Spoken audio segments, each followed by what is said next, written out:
Hey guys, what's up? Welcome back to my YouTube channel. And this video I would like to make a very short video about compression and what really made me angry a little bit. Sometimes actually a little bit angry, because the main reason why I did not completely understand compression and about balancing energy in the mix wasn't even my fault. I was actually right, but it was actually Ableton's fault that I had all this misconception and unnecessary confusion about compression. And the thing is, you will laugh maybe, because it's Ableton's fault, because the peak meters of Ableton are not actually correct. So, for example, they don't really, if you have a, let's say, if you have a limiter or a compressor, I always thought, yeah, well, instead of a short attack of a compressor, why not use limiter instead? Because the compressor always leaves a small little 0.1 milliseconds micro peak in the signal. So I thought, yeah, this will actually not decrease in volume the signal. And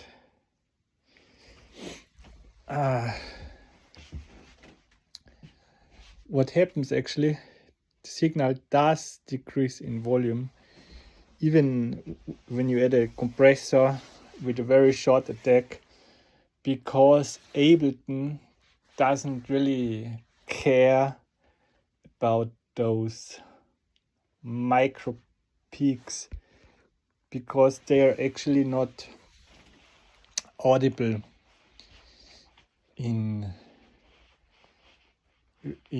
the signal, only very, very slightly, but Ableton ignores it. Someone is calling me every second, sorry. And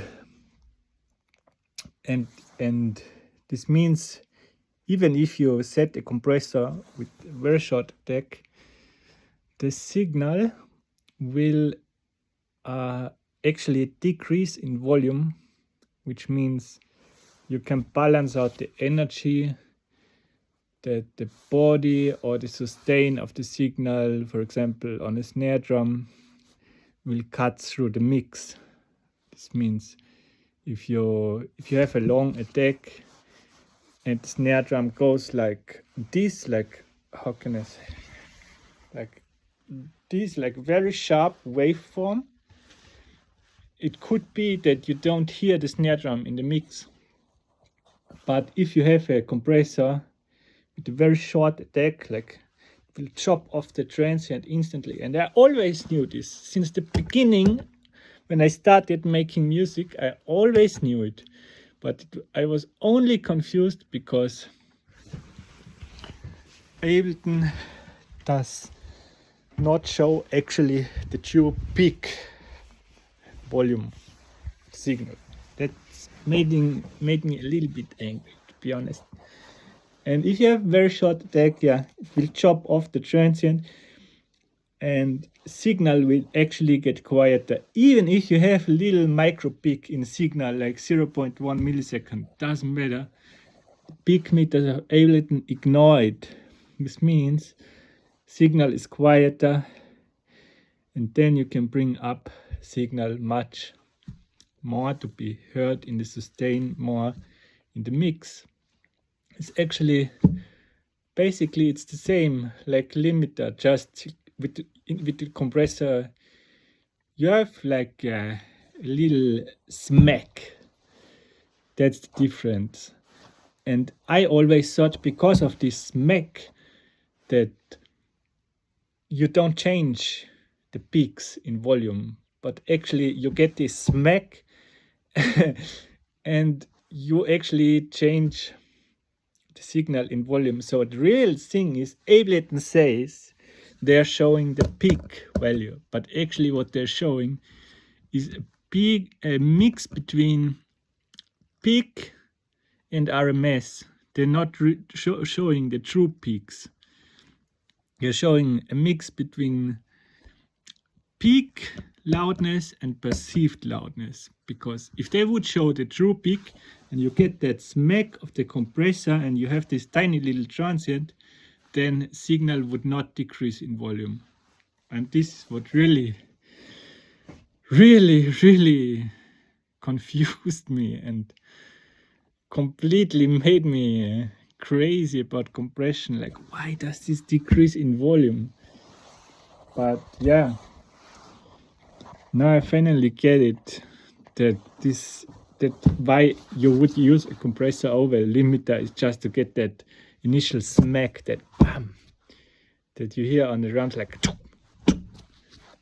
this smack sound. And this can make a drum sound like it feels like like this smack.